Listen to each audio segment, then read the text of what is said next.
Will AI improve our lives or exterminate the species? What would it take to abolish poverty? Are you eating enough fermented foods? These are some of the questions we've tackled recently on The Next Big Idea. I'm Rufus Griscom, and every week I sit down with the world's leading thinkers for in-depth conversations that will help you live, work, and play smarter. Follow The Next Big Idea wherever you get your podcasts. From LinkedIn News, I'm Jessie Hempel, host of the Hello Monday podcast. Start your week with the Hello Monday podcast. We'll navigate career pivots. We'll learn where happiness fits in. Listen to Hello Monday with me, Jessie Hempel, on the LinkedIn Podcast Network or wherever you get your podcasts. Welcome to the American Negotiation Institute's podcast, where we will teach you the skills you need to get more out of life. And now your host, Kwame Christian. Hello and welcome to another exciting episode of Negotiate Anything. I'm Kwame Christian. I'm a business lawyer and I'm passionate about teaching business professionals like you the keys to negotiation and persuasion. This podcast is produced by the American Negotiation Institute, where we offer live negotiation trainings, business consulting, and one-on-one coaching for professionals that want to learn how to communicate more confidently and persuasively. From now until the end of the summer, we're offering all listeners one free coaching session with me. And if you're interested, go to AmericanNegotiationInstitute.com/coaching or click the link in the description below. Today, we are turning back the clock and we are going to do another solo episode. It's been about 8 months since my last solo episode, so I thought this would be a good time to bring it back. I was looking at some of the topics that we covered, and we obviously covered some really cool stuff, really helpful stuff. But I recognized that some of the techniques that I consider to be the most powerful and the concepts that I think to be the most important have been overlooked. They just haven't come up in natural conversation with the interviews. So I wanted to bring this back to cover some of the core techniques and skills and concepts that we need to become well-rounded negotiators.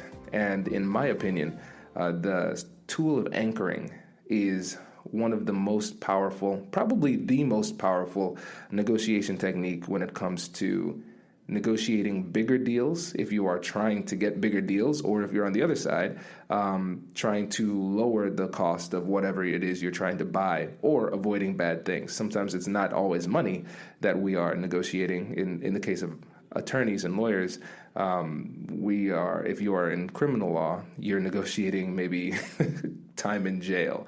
And so this is a technique that can be used in those types of important professional situations, and obviously in sales as well. The really cool thing about this technique is that it can be used in social situations as well. And I think it's really underutilized as an everyday negotiation technique. And so in this episode, I'll talk to you about how you can use it professionally and personally, and one of the hidden ways of using it that I think people often overlook. It's really, really cool. And now you're going to be, after you learn about it, you're going to be seeing opportunities to use it everywhere. So let's go ahead and jump right in. So what is anchoring? So when you think about anchoring, I want you to think about an actual anchor. Think about a boat. What does an anchor do? You drop the anchor when you want to stay in a certain place. And that way you know that the boat is not going to move from that area. It can only go but so far from that anchor. And conceptually, that's the way that we want to think about anchoring in a negotiation. We put this thing down, we stake our claim in the ground in the negotiation, and we want to make sure that whatever the deal is, it ends up being somewhat close to this anchor. So how do we do this? In a nutshell, I'll make this sound really, really easy and then break it down to explain why it's not as easy as it seems. You ask for you make the most reasonably aggressive offer that you can make to start the conversation. And it sounds super simple, but it's not as easy as you think. So for instance, if you are trying to close a big deal, Remember the last episode we had with the president of Fifth Third Bank. His deals were like 9-figure deals. So what he would be trying to do is get the highest number as possible. So he would work with his team to figure out the highest number, the highest price that he could reasonably justify, and try to close at that. And that would be his opening offer. But the thing is, you need to anchor with care, because it's one of those things, like I said, it sounds easy, but it's not. If you do it incorrectly, you risk destroying the relationship and ruining your credibility. So don't just stop the episode now. There's a lot more to learn on this. So the power of anchoring lies in the contrast effect. So imagine if you had your hand in really hot water, and then you put your hand in water that was just moderately hot. That moderately hot water would then seem cold compared to the hot water. And vice versa. If you have your hand in cold water and then you have your hand in lukewarm water, then your hand, when it is in lukewarm water, will feel like it is hot, like it's burning. I think about the times when my brother and I would have snowball fights, and our hands would get to the point where it's getting numb and just so cold from throwing snowballs at each other. And then we come in and we're like, oh, I know what we'll do. We'll put our hands under water, and it doesn't even matter the temperature of the water. It feels like our hand is burning just because we're so used to that cold feeling of the snow. And that's the same type of psychological effect that's at play when it comes to anchoring. You start off with something that's a little bit extreme, that almost borders on extreme, and then anything that comes, any movement you have on that will seem a lot more reasonable in contrast. As you know, my first academic love was psychology. I loved social psychology especially. And the reason I loved studying human cognition is because I believe we are the only animal on this earth that regularly overestimates how smart we are. We are simply not as smart as we think we are. It's crazy. And these persuasive principles really expose that, because we are very simple creatures.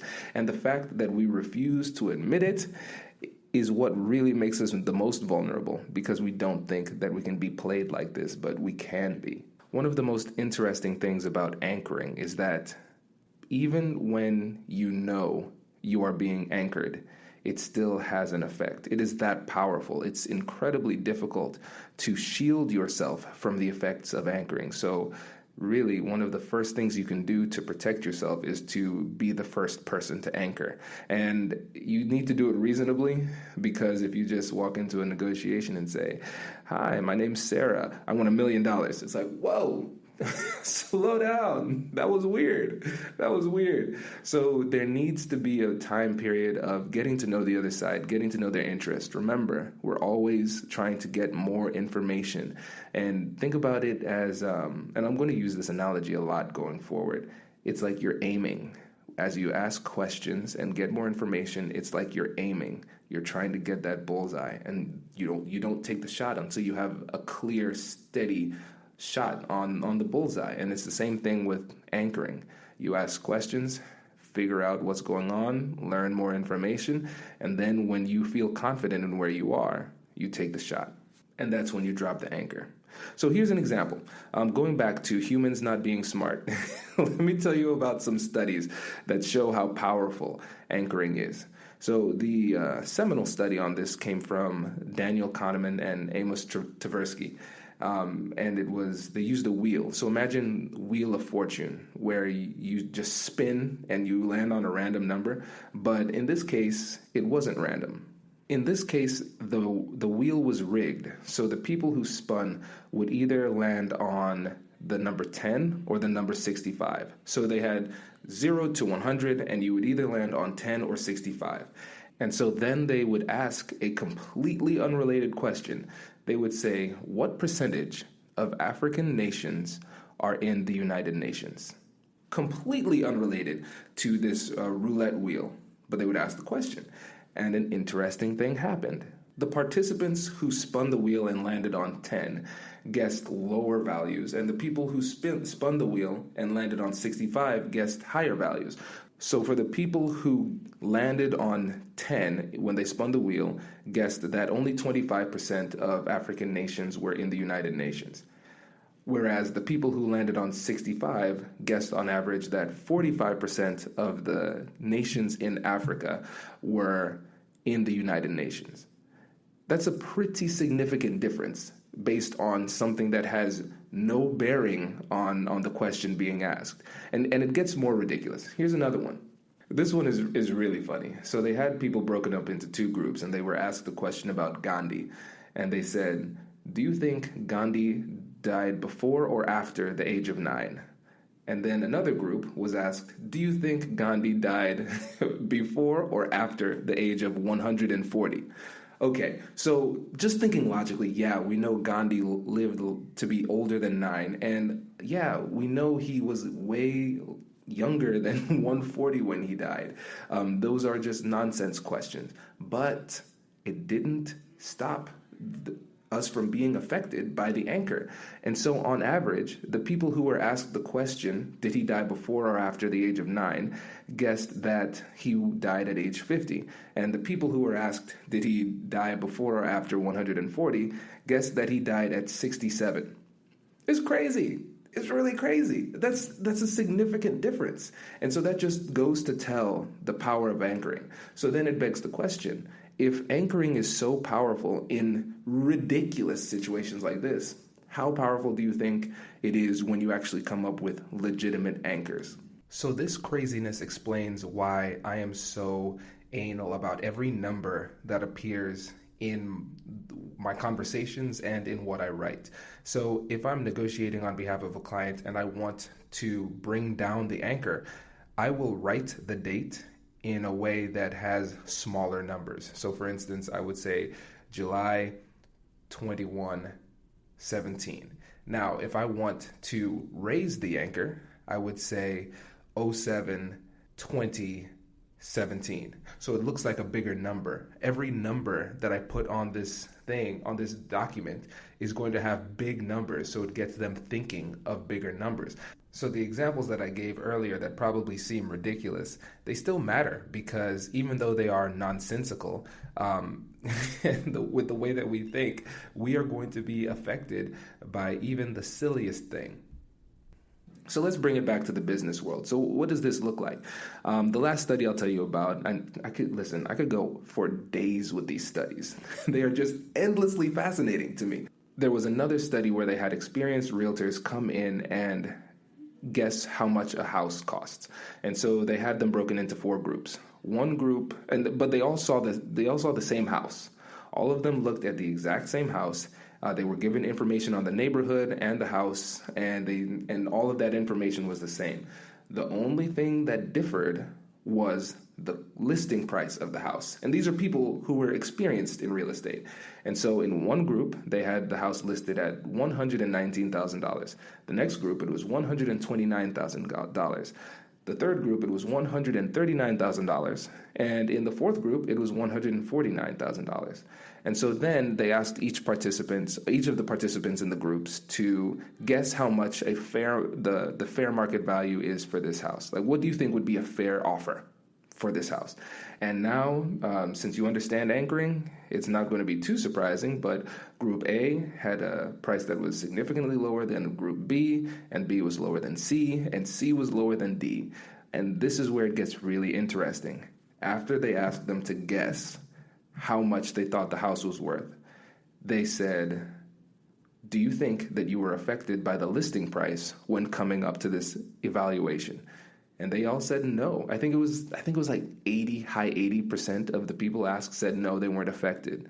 And so the thing is, anchoring is so subtle. It can be. Well, when done right, it can be subtle. And when it's done subtly, people don't even know that they should be defending themselves against it.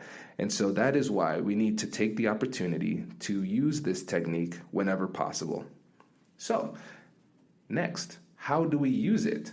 Hey, Kwame, this is a cool technique. How do we actually do it now? I'm glad you asked. Well, here we go. So this is another concept that we need to talk about. This is called the zone of possible agreements, also known as ZOPA, if you are in the know. And now you are. So from here on out, we're going to call it the ZOPA. And so when it comes to the ZOPA, we can understand based on our research. Remember, we're always going into these negotiations very well prepared.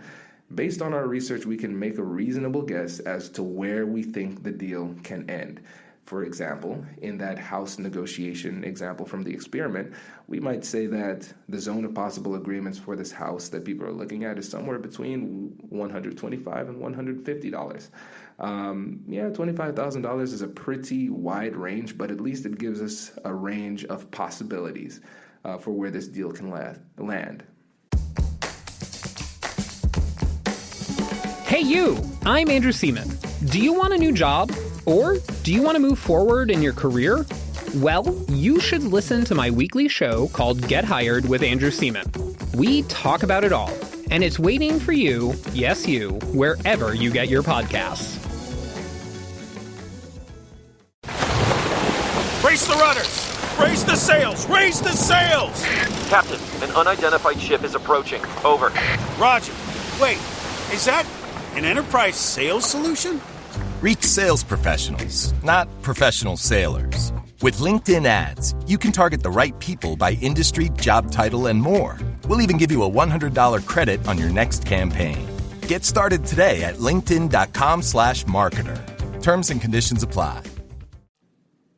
So with the anchor, what you do is you do your research, you figure out what the ZOPA is, and then you put your first offer as far to the extreme of the ZOPA as you possibly can. And the goal here is to make an offer that is the highest or lowest number that you can reasonably justify. So how do we determine what is a reasonable justification? Again, here are some more important negotiation terms that you need to learn. Legitimacy and objective criteria. You want to substantiate every single offer that you make with objective, legitimate criteria. So let's break this down. What's the definition here? Objective criteria.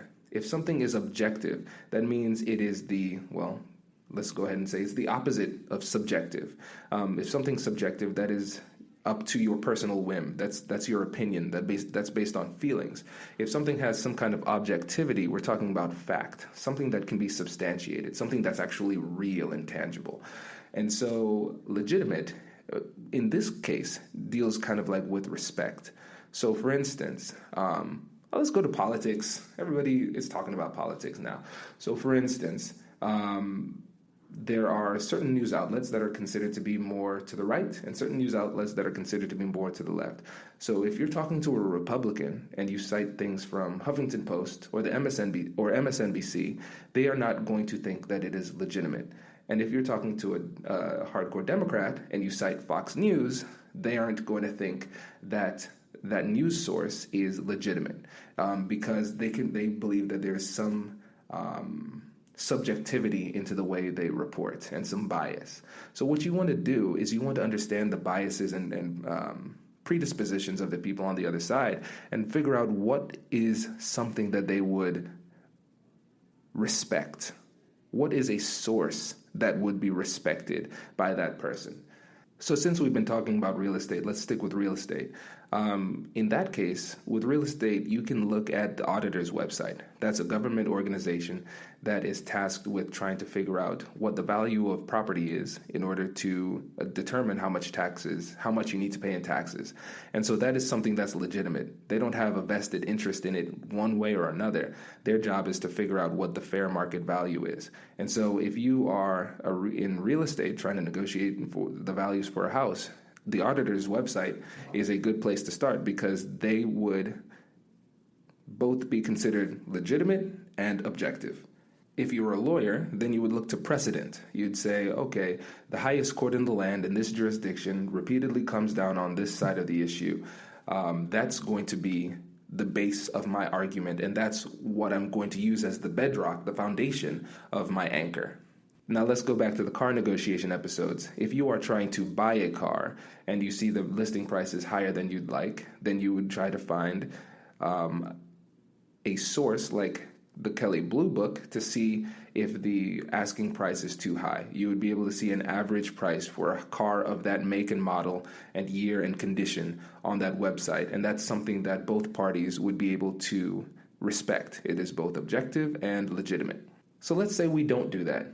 Let's say you say to yourself, well, Kwame, that sounds all nice and good, but I'm going to be really aggressive. I'm going to walk into my job and I'm going to ask for $5 billion and hope for the best. And that's where we'll start the conversation. Here's the problem. You will lose credibility because that would look ridiculous. It's like, are you trying to get a job or are you trying to help chip away at the national debt? Because $5 billion, that's absurd. So what you need to do in your mind is use what I call the because test. Ask yourself if you can finish this sentence. I'm asking for this because XYZ. Is there something legit that can go on the other side of because? If not, then you have found that you don't have a legitimate anchor. You need to be able to say, I'm asking for this number because XYZ, and be able to say it with a straight face. And that is a really simple way to tell whether or not this is legit. But again, focusing on the ZOPA is going to be your best friend when it comes to figuring out where on this spectrum you should drop your anchor. All right, now before we finish up, let's hear a word from our sponsor. Before we finish up this episode, I have a few questions for you. Does your job do professional development training? Are you looking for a workshop for your next conference? Does your profession require effective communication or dispute resolution?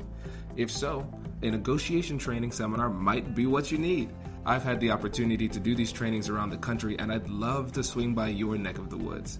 Our customized negotiation seminars are as fun as they are informative. You'll not only discover the keys to negotiation and persuasion, you'll also have the opportunity to practice these skills in a safe environment with a negotiation simulation. And at the end of the seminar, you'll be able to communicate confidently, resolve disputes effectively, and get what you want out of your next negotiation. And as an added bonus, if you let us know far enough in advance, we can get these trainings certified for continuing education credits. Feel free to connect with me on LinkedIn or shoot me an email to learn more. Now let's get back to the show. Yes, I sponsor my own podcast. Surprise! So we will finish off this episode by talking about 2 ways that you can use anchoring in an unexpected way. I think we really kind of beat it to death when it came to how to use it in serious situations when it comes to numbers and things like that. That's pretty obvious how to use it there. But how do we use it in social situations? How do we use it in business relationships or business situations that don't really amount to an official negotiation? Well, let me show you how. So let's say you're going on a date and you're a night owl. You just can't get up early. You constantly sleep in on weekends, and tomorrow's Saturday.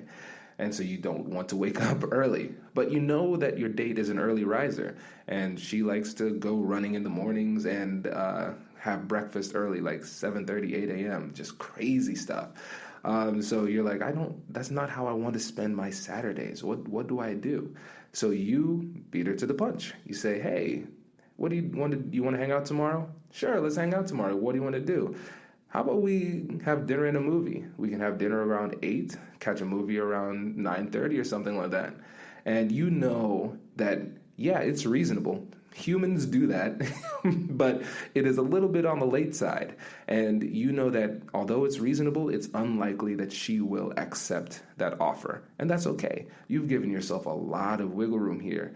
And so she's going to say, I like getting places, like doing things early in the day. What about a late lunch? What about 2 p.m.?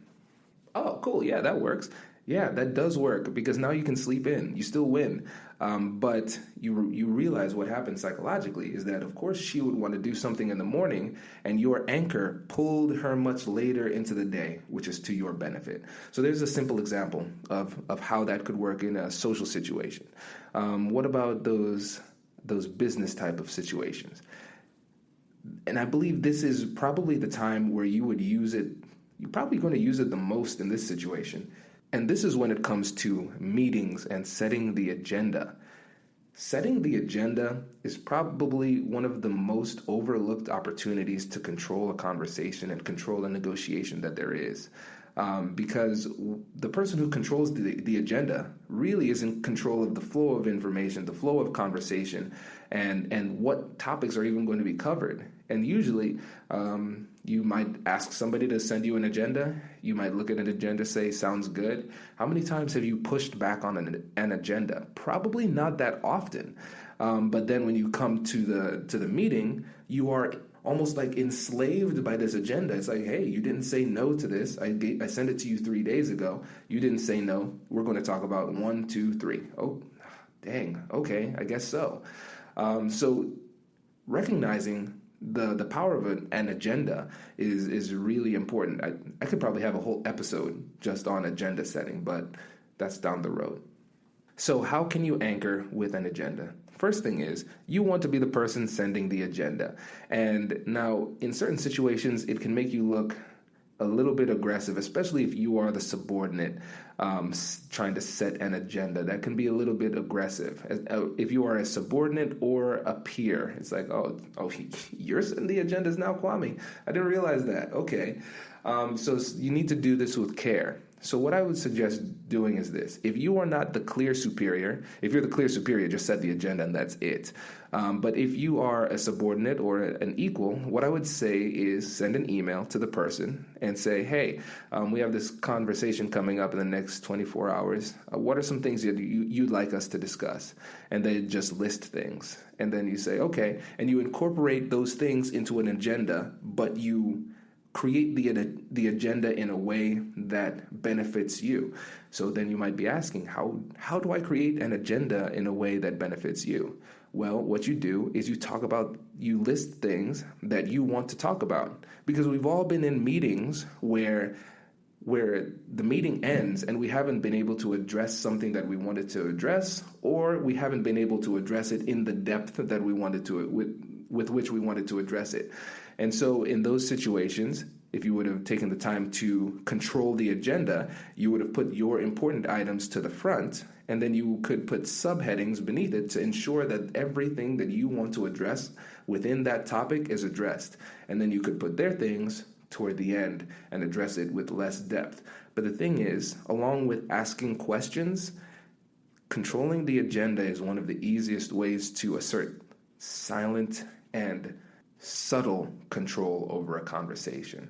And really, that's one of the things we need to watch out for when it comes to these negotiations. You, by listening to this podcast, and I'm assuming you're probably somebody who reads books on negotiation, you're probably going to be the better negotiator in the room, because the majority of people don't take the time to utilize or improve these skills.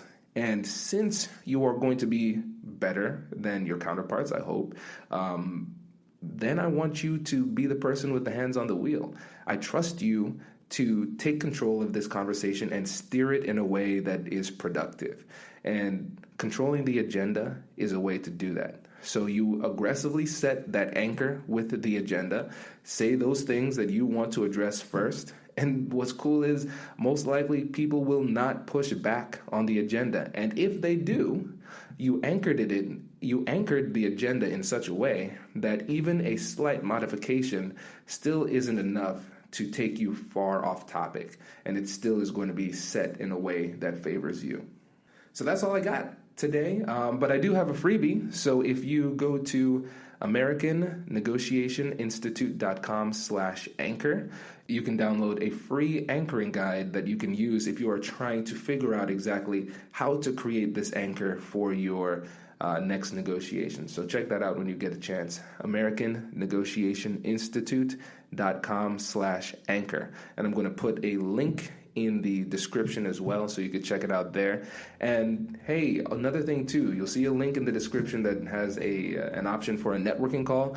I want to hear from you all. It would be cool to connect, because whenever I reach out and actually talk to you, either whether it's in LinkedIn or we set up a call or meet in person, it's really cool because you give me great insight for the podcast. So when I ask you to reach out, I'm dead serious about it, because I think the best parts about this podcast came as a result of listeners reaching out for me, giving me feedback, offering criticism when it was due, and just reaching out and connecting. So, yep, thank you. I appreciate it. I hope you enjoyed this one, and I hope you have a great weekend.